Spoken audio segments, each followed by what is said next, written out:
네, 반갑습니다. 비니아입니다. 자, 오늘은 베가스 프로 17 동영상 강의를 하는 둘째 날인데, 오늘 저희가 업무를 보다가 늦게 와서 주문을 하니까 오늘 안 되고 내일 시리얼을 준다 하더라고요. 그래서 내일 베가스 관련 강의 둘째 시간 시작하도록 하겠습니다. 자, 오늘은 여러분들과 얘기를 나눌 게, 예전에 카페에서 그런 질문을 주신 분들이 계시더라고요. 저희 같은 경우는 중개보수를 계약 때 거의 99% 정도는 계약 때 받아내는데요. 어떤 분들이 그런 댓글을 주시더라고요. 잔금 때 주려고 할 때 어떻게 얘기를 해서 계약 때 받아내느냐, 이런 문의를 주시더라고요. 그래서 오늘 같은 경우도 계약을 하긴 했는데요, 중개보수를 다 받지는 못했지만 절반을 받아냈습니다. 매도 매수 양쪽 다 잔금 때 주려고 하시더라고요. 그게 익숙해져 있으신 분들이다 보니까 그런 어떤 중간에 협의점을 찾아야 되는 부분들이 있더라고요. 특히나 중개보수가 조금 높은 경우에는 다 주려고 하진 않죠, 사실. 그래서 금액대가 조금 있는 것들은 절반 정도라도 저희는 받고 잔금 때까지 일 처리를 그렇게 도와드립니다. 특별한 방법이 있는 건 아니고요. 오늘 같은 경우에도 그래요. 고객분들이 이거는 잔금 때 주는 거 아니냐, 나는 그렇게 알고 있다, 잔금 때 하자, 이렇게 유도를 하는 경우였는데요. 저희 같은 경우는 정확하게 딱 부러지게 얘기를 합니다. 저희의 업무의 범위는 원칙적으로 계약서 작성이고, 잔금과 권리 이전을 할 때는 저희는 그냥 보조의 역할로 권리 이전이 잘 마무리되도록 보조적인 역할을 도와주는 것일 뿐이지, 계약서를 작성하는 자체가 우리의 주체, 우리의 중개보수가 발생하는 원인이 되기 때문에 그 원인자가 발생을 하면 중개보수를 받는 것이 합당하다. 그리고 계약서 상에 한방 프로그램을 쓰시는 분들은 계약서 이제 6조, 7조, 8조까지 있을 거예요. 거기 보시면 중개보수는 계약 때 지급하라는 내용이 있거든요.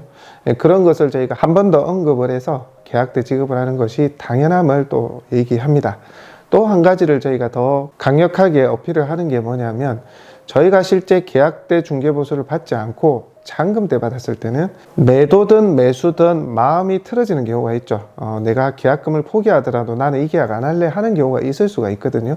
그런 경우에는 중개사 사무소가 중개보수를 받지 못하고 그대로 손실로 이어진다는 얘기를 정확하게 합니다. 실제 저희는 그런 사례는 없었어요. 근데도 저희는 그렇게 얘기를 해요. 주변에서도 그런 사례들이 있고, 우리도 가끔씩 있는 일이기 때문에 이런 경우에는 우리가 노력한 부분에 대한 대가를 아무것도 받지 못한다. 그래서 우리도 그러한 어떤 보전적인 차원에서 계약 때 받는다, 이렇게 하죠. 생각을 해보십시오. 사장님이 만약에 이게 마음에 안 들어서 갑자기 마음이 변심을 한 거죠. 나 이거 안 할래 해가지고 계약금을 포기했어요. 매도인은 이제 수익이 발생했죠. 매수인은 필요에 의해서 이제 계약을 파기를 한 거고요.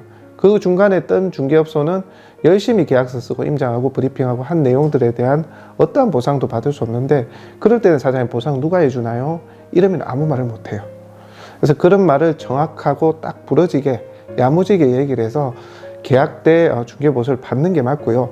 만약에 그게 안 된다면 최소한 절반 정도는 내가 득을 할 수 있도록 그렇게 유도를 잘 하시는 게 필요할 것 같습니다. 중개보수 같은 경우는 주시면 감사하겠습니다 하고 저희가 부탁을 하는 입장이 아니에요. 우리의 노동과 노력에 대한 정당한 대가이기 때문에 당당하게 권리를 요구하실 필요가 있다고 생각합니다. 그래서 여러분들도 이런 말을 하기가 조금 불편하거나 해본 적이 없으신 분들도 있을 거예요. 그러면 머릿속에 이런 질문이 올 것이다를 감안을 해서 내가 나를 한번 브리핑을 해보세요. 실제 고객 앞이라고 생각을 하고, 아니 사장님, 이런 경우에는 우리가 이러이러한 경우에는 정말 중개보수를 못 받아서 우리가 붕 뜨는 경우가 생긴다. 이런 경우에 우리가 보상을 누구한테 받습니까? 저희도 사실은 최소한의 보장은 받아야 되기 때문에 계약 때 받습니다. 그걸 이해를 해주셔야죠. 이렇게 당당하게 말씀을 하시라는 거죠. 그거를 카메라나 거울을 보시면서 연습을 하실 필요가 있습니다. 그렇게 해서 당당하고 야무지게 상대방이 전달하잖아요. 그러면 웬만하면 따라옵니다. 그리고 계약서를 쓰거나 브리핑을 할 때도 너무 저 자세로 친절하게만 하실 필요가 없어요. 정확하게 전달해서 이 중개업소, 이 소장, 이분이 정말 야무지구나 라는 느낌을 주면서 계약 때 딱 중개보수를 받아내도록 그렇게 하실 필요가 있습니다.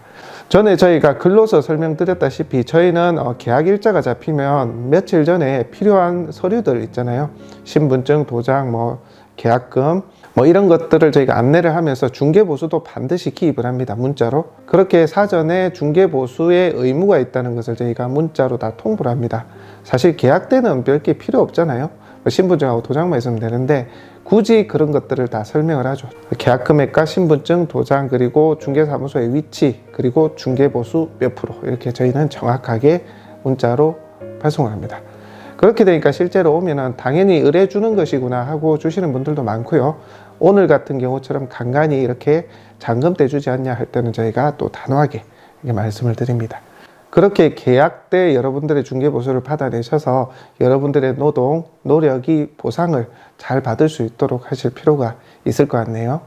자, 오늘 이야기는 여기까지 하고요. 다음 시간에는 드론 촬영을 할 때 조작하는 방법, 이런 것도 강의를 하고요. 베가스 프로 동영상 편집 프로그램의 기초에 대해서 하나하나 차근차근 다뤄보도록 하겠습니다. 자, 오늘은 여기까지 하도록 하겠습니다.